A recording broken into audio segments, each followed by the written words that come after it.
The ministers began selecting people to be representatives in the courtroom.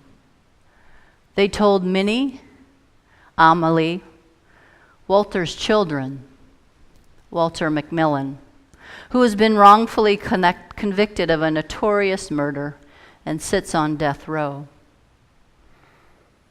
When the ministers called out Mrs. Williams, everyone seemed to smile. You see, the court earlier in the day had tried to keep out those who supported Mr. McMillan. They had let them know that there wasn't enough room in the Alabama courtroom, that they needed to get there earlier. Brian Stevenson, the attorney on the case, went to the judge and said, "You're not being fair." And the judge said, "Your people need to get here earlier." So the ministers had gathered to say only a certain amount of us will be able to go in. And Mrs. Williams was one of them. She was an older black woman, and as she stood up, she prepared herself to enter the courtroom. She took great care in fixing her hair just right. On top of her gray hair, she wore a small hat whose placement she precisely adjusted. She then pulled out a long blue scarf that she delicately wrapped around her neck. Only then did she slowly begin to make her way into the courtroom door where the line of McMillan supporters had formed. Stevenson says, "I found her dignified ritual riveting. I was standing," he said, "at counsel's table when out of the corner of my eye, I saw that Mrs. Williams had made it to the courtroom door.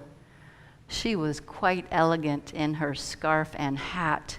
She wasn't a large woman, but there was something commanding about her presence, and I couldn't help but watch her as she moved carefully through the doorway toward the metal detector. She walked more slowly than everyone else, but she held her head high with an undeniable grace and dignity.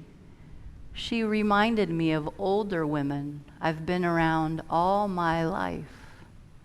Women whose lives were hard, but who remained kind and dedicated themselves to building and sustaining their communities."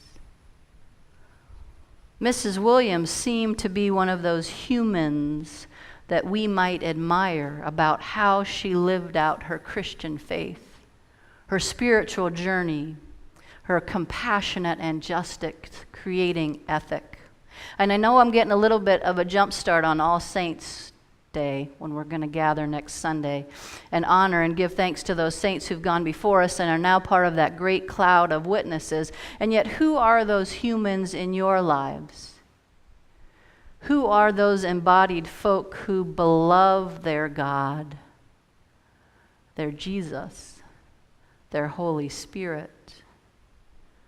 That even in times of trouble and distress, those are the people that continue to invite you to turn your face, your body, your soul towards the gracious, loving, compassionate presence that is the ground of your very being. You say to yourself, "I want me some of that. I want what they have." They seem to be those people who understand the difference and a deepening understanding of when we talk about belief. Belief so often can just be, that's something we accept as true, right? We as a progressive Christian community can say, we believe climate change is real. We can say together as a people of God, we believe in responsible gun ownership and legislation. As a people of God, we can say we believe women and girls need to be free from violence, whether sexual, economic, or physical. We can say these things that we believe in and then are a people who put those into action to make it a reality. And yet in Marcus Borg's book, he reminds us that there's a deeper layer as well to this idea of belief. Rather than it just being a statement that is true, prior to the 1600s, to believe meant to beloaf from the Old English. It means to hold dear. To hold dear means to beloved. So to believe in a person also means to beloved them. To believe in God prior to the 1600s meant to beloved God and Jesus. Can you think of the difference that makes?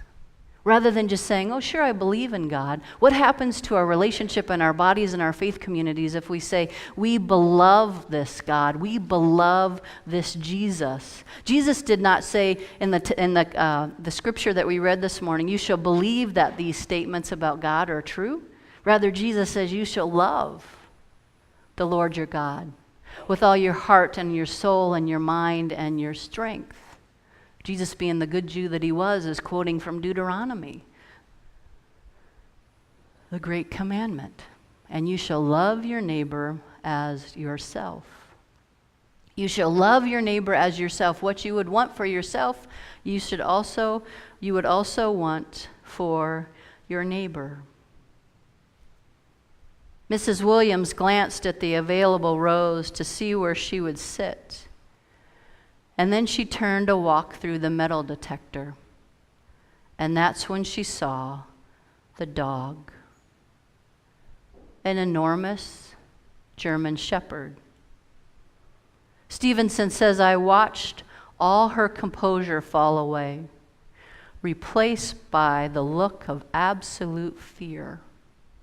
Her shoulders dropped, her body sagged, and she seemed paralyzed. For over a minute, she stood there frozen. And then her body began to tremble and then shake noticeably. I heard her groan. Tears were running down her face and she began to shake her head sadly. I kept watching until she turned around and quickly walked out of the courtroom. I felt my mood shift.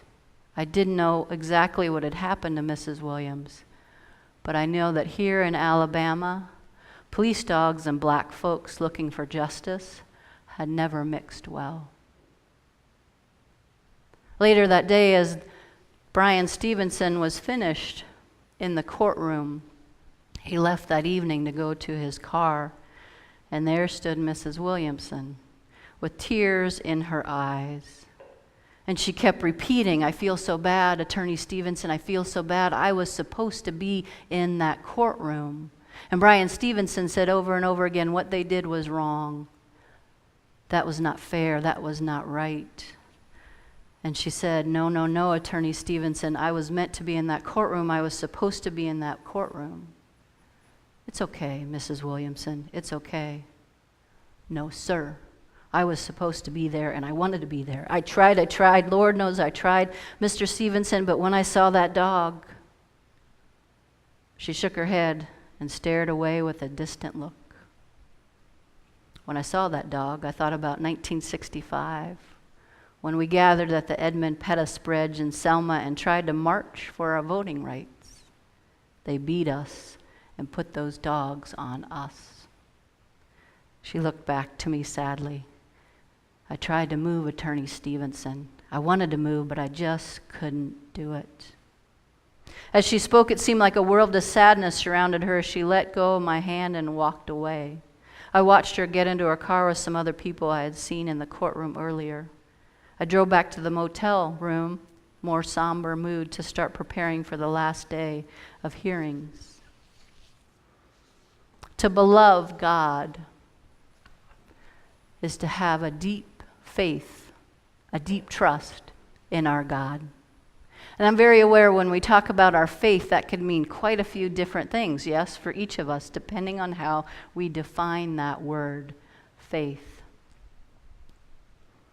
The ancient meanings expressed by the Latin words fidelietas and fiducia and their Greek equivalents means fidelity or faithfulness. It doesn't simply mean not going for other gods, but it means commitment and loyalty and allegiance and attentiveness to our relationship with God. It means that we put our commitment and our efforts into growing that trust. And in so doing, we're then liberated from our anxiety. Trusting in God is that daily, ongoing process when we pay attention to that 3-foot sphere of influence that we have, right? And are we filling people's buckets?